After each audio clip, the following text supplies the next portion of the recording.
o mundo passou por diversas mudanças. Ou melhor, são cortes epistemológicos que fazem com que a humanidade cada dia mais adentre nas informações, nos conhecimentos e, por sua vez, aumente a sua sapiência para usá-la em prol de si mesmo, ou da própria humanidade, ou de uma sociedade melhor. Durante esse processo social e histórico, é-nos sabido que existiram diversas escolas iniciáticas. Elas eram, em verdade, naqueles momentos, sociedades secretas. Por quê? Pois a sociedade como um todo, a humanidade, dentro do seu contexto vivido, ora vivido naquela época, assim exigia. O cristianismo, cujo símbolo inicial foi o peixe, também os primeiros cristãos se reuniam em cavernas, se reuniam escondidas, e muitos deles até os leões foram jogados. Então, sociedades diversas, iniciáticas, que faziam a iniciação e passavam os conhecimentos que, por sua vez, eram eternizados. Aqui estamos com o Dr. Carlos Martinez. Tem uma formação psicanalítica, é advogado, doutorado em educação, professor universitário. Ele tem feito pesquisa sobre as diversas sociedades iniciáticas, Rosa Cruz, maçonaria, Ku Klux Klan e diversas outras, inclusive as sociedades arianas, que fortaleceram o pensamento de algumas visões gnósticas e algumas visões de mudança do mundo. Lembro-lhes que figuras como Augusto Comte criou uma sociedade. Essa sociedade era exatamente a sociedade positivista, que por sua vez virou uma religião e uma fundamentação na visão científica. A posteriori, que lhe deu origem à cientologia, que é uma religião muito forte hoje nos Estados Unidos. Lembro também que Hitler teve vários processos de iniciações. E a própria Ku Klux Klan, ela também foi bastante forte nos seus processos de iniciação e nas suas concepções esotéricas e exotéricas, ou seja, interno e externo. Também tivemos a maçonaria e tivemos a Rosa Cruz. E ele, que é um pesquisador, irá nos falar da importância dessas sociedades iniciáticas que no passado eram secretas e hoje elas são discretas, existem numa humanidade. Muito prazer tê-lo aqui ao vivo e em cores. Cortou o cabelo, fez a barba, rejuvenesceu para falar-nos aqui e agora. Professor Zé Augusto, Maciel Torres, professor doutor, é um prazer estar com vocês aqui. O portal Jorge Guedes, meus agradecimentos. A Livraria Milênio, que tanto tem difundido o processo educacional numa esfera metafísica. E agradecer aqui a oportunidade de estar com todos vocês. É isso aí, Martinez. Dessas pesquisas que você fez, qual foram a que conclusão você chegou? A hipótese é uma resposta provisória que pode ser modificada. Dentro da sua hipótese, para chegar a uma provável tese, você acha que a participação das sociedades iniciáticas no mundo gerou, por exemplo, o surgimento do direito, na qual você está, você é advogado e conhece, gerou a visão da psicologia, gerou a visão da sociologia, gerou a economia, dentro da visão de Adam Smith, mudou a sociedade? Acredito que sim. Por quê? Como pesquisador das ordens iniciáticas, eu pude perceber que elas trabalham muito em cima da consciência cósmica. Tanto a Ordem Rosa Cruz, hoje representada pela MORC, antiga e mística Ordem Rosa Cruz, como também pela própria maçonaria, Cavaleiros Templários, Martinismo, enfim, diversas ordens. A Opus Dei é uma divisão dentro da Igreja Católica, não é? Que também utiliza conhecimentos iniciáticos. Iniciática e tem uma visão bastante holística. Mas o que eu trouxe, o que eu acho que a contribuição dessas ordens foi essencial, e aí parabenizo seu programa, no tocante à consciência cósmica. E aí eu trouxe alguns conceitos que utilizados pela Rosa Cruz com referência à consciência cósmica. A consciência cósmica é uma inteligência ou consciência do todo, ou cósmico, da mente, que é onipresente, onisciente, onipotente. É uma espécie de ser absoluto, que manifesta sua presença em toda parte. E aí nós vamos para questões das vibrações e a própria consciência cósmica como um todo, né? Como princípio de todo. Tudo está em tudo dentro da consciência cósmica. Nós vamos para a questão do eletromagnetismo, que é uma manifestação da consciência cósmica. E a natureza humana, que também está inserida dentro da consciência cósmica, é fundamentalmente dual. A natureza humana é composta de matéria e espírito. E é trina.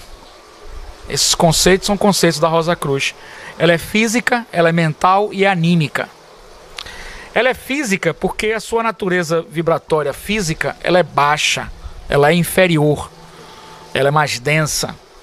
E somente pode ser percebida pelos 5 sentidos. Quanto à consciência anímica, né, que a gente utiliza como pelos princípios Rosa Cruz como essência psíquica, possui vibrações de oitavas mais elevadas e sutis. A essência anímica é imortal, não é cerebral, é universal, infinita e ilimitada nos seus sentidos. A consciência anímica, fase psíquica do eu, é a manifestação da consciência anímica. E aí eu vou utilizar algumas coisas que hoje modernamente a gente fala da física quântica. Um dos princípios dentro da consciência, principalmente a consciência anímica, é a questão da onipresença. Então, o cósmico, ele é todo unido. Saímos daqueles conceitos que tiríamos apenas o universo, nosso sistema solar. Existem milhões, né, de universos, inclusive paralelos. E a partir daí, nós podemos utilizar a física quântica com alguns conceitos da física quântica. Um deles, o entrelaçamento quântico, em que, ao movimentar uma partícula aqui, a outra partícula lá, a milhões de quilômetros de distância, também tem efeito instantâneo, ou seja, mais rápido do que a luz. Então nós podemos ver que nós estamos inteiramente integrados.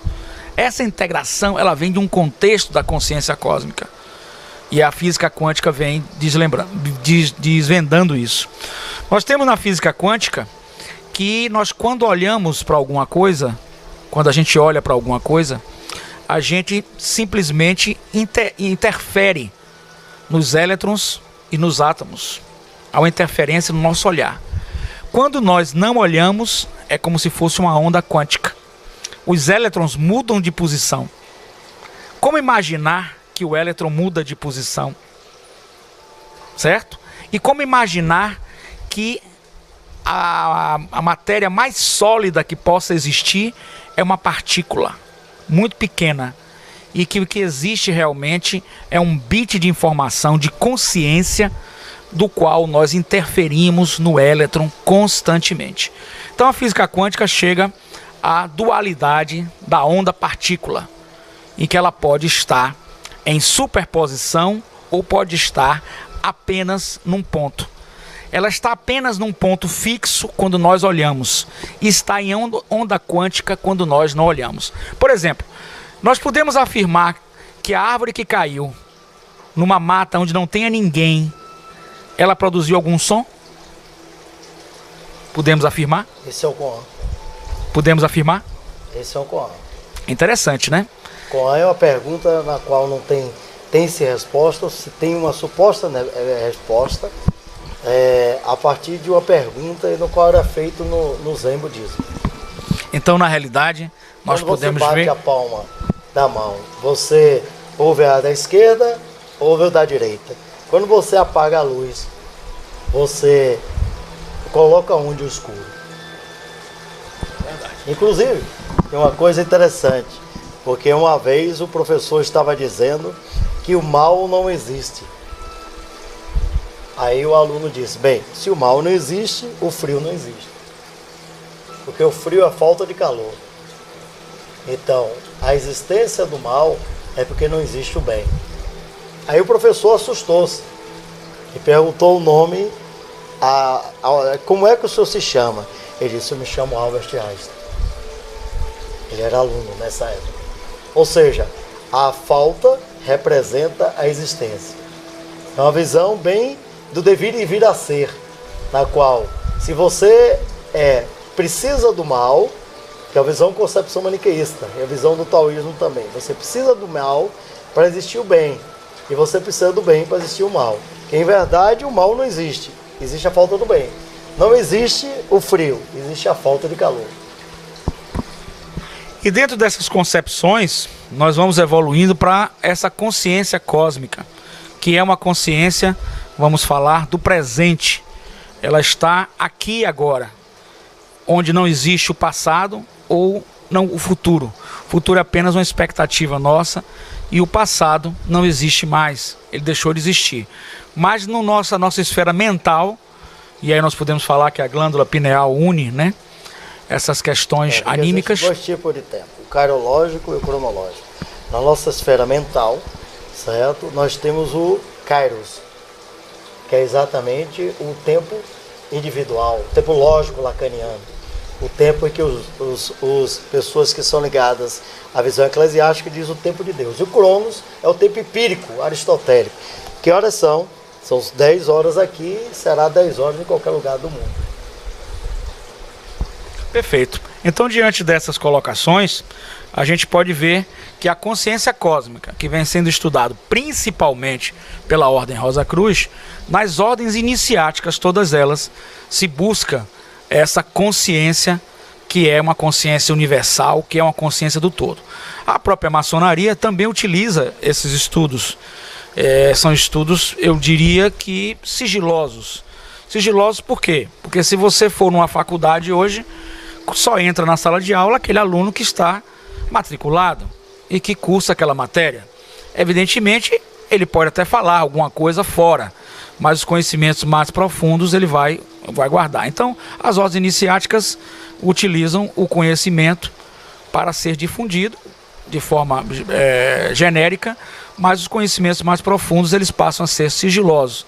Sigilosos porque evita, digamos assim, que sejam colocados no mundo profano de forma equivocada, de forma distorcida, de forma errada.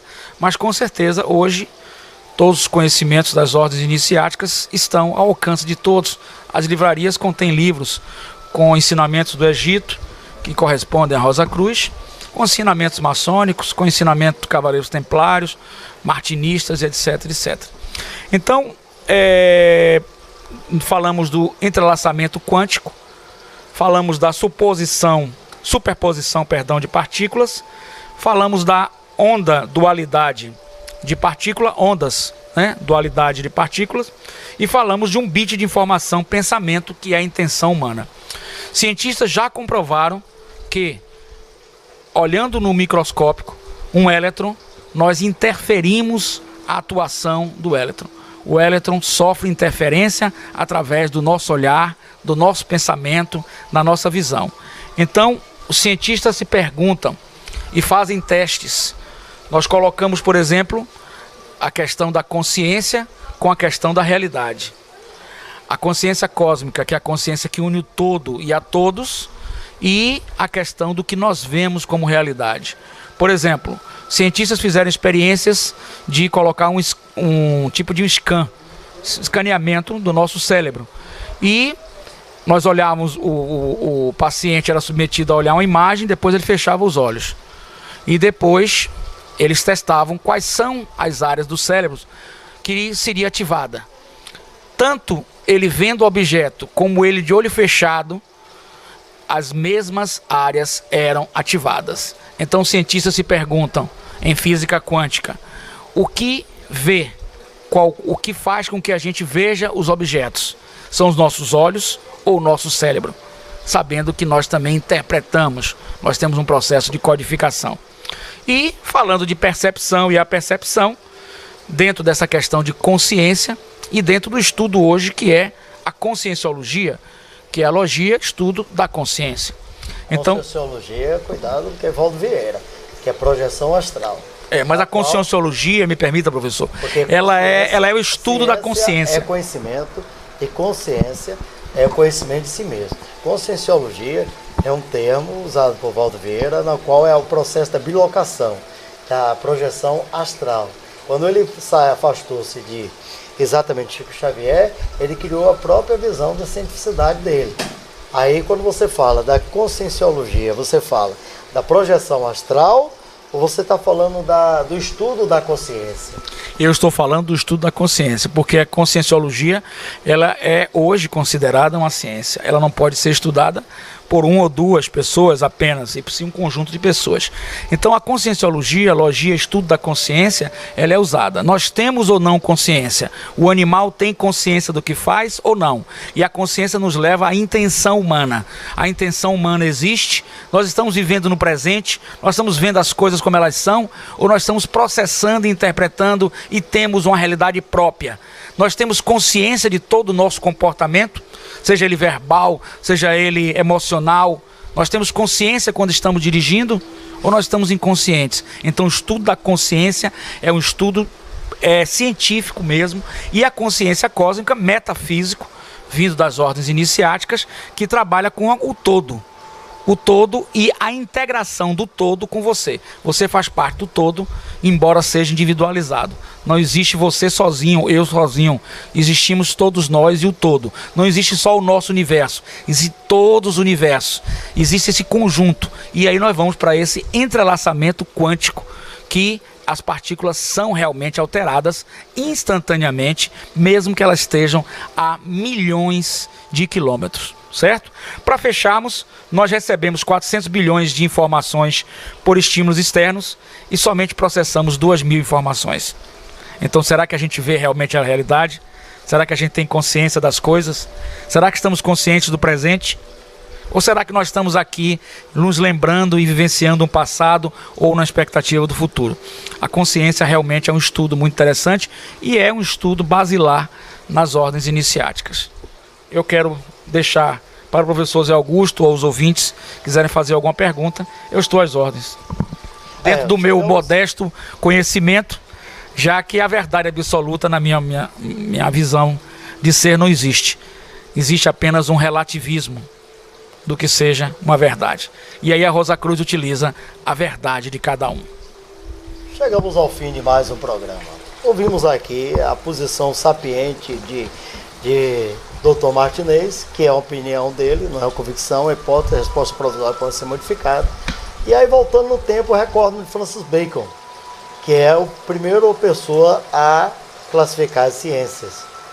Ele era místico, Rosa Cruz e maçom, dizem que ele morreu 20 anos depois da sua pseudo-morte, porque ele ficou nas visões das procuras iniciáticas. É o pai do empirismo, é o homem que disse que a ciência, ela divide-se em abstrata, lógica, matemática, natural, humanas, e fez uma divisão que até hoje nós, por osmose, ainda aceitamos algumas delas.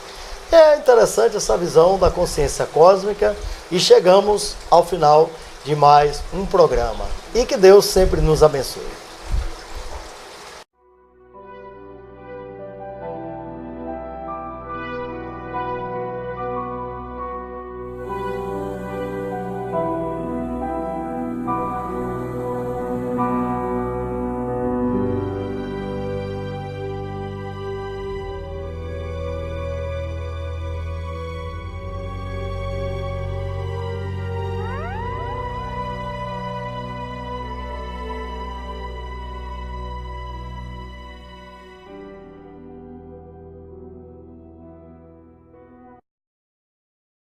A arte de bem falar é algo que eleva e, acima de tudo, dá condições de desenvolvimento para todos aqueles que sabem trabalhar com a verbalização.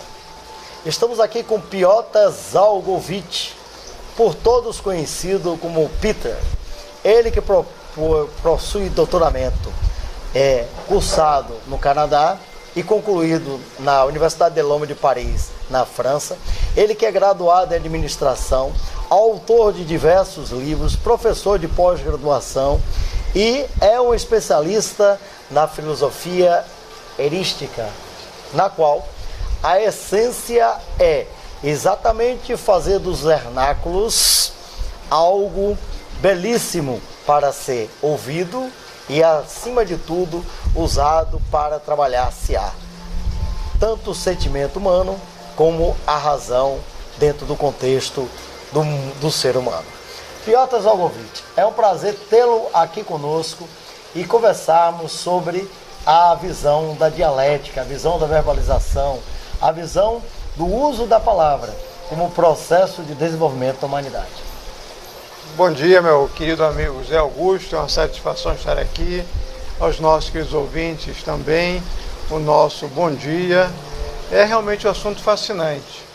É um assunto que ele começa ali na Bíblia, por exemplo, né, com a construção do mundo, quando disse lá, né, que em Gênesis, que o eu sou, o verbo criou o mundo, a palavra, o poder da palavra, e até os dias de hoje em que qualquer profissão, para você ser bem sucedido, você precisa ter uma boa comunicação. Ou seja, tinha razão o nosso grande comunicólogo Chacrinha, Abelardo Barbosa Chacrinha, que já dizia naquela época que quem não se comunica se estrumbica. Estava certíssimo. Agora diga-me uma coisa, quem é que procura em verdade a arte de falar em público? A arte de falar em público é a primeira caminhada, é o primeiro passo, como dizia Laozi, para o sucesso? Zé, vamos analisar o seguinte. No artigo da revista Exame, a doutora em educação, professora Sarah McKinley, supervisora do curso de mestrado em educação da Universidade de Harvard, ela já dizia assim, num dos seus artigos publicados aqui no Brasil, na Exame, que se você quiser ter sucesso, você precisa ter uma boa comunicação. Por outro lado, pessoas que têm uma má comunicação podem prejudicar a sua ascensão profissional. Isso no artigo, repare você, da revista Exame. Mas o mais interessante é que ela diz que no mundo globalizado não basta ser competente, mas é preciso aparentar.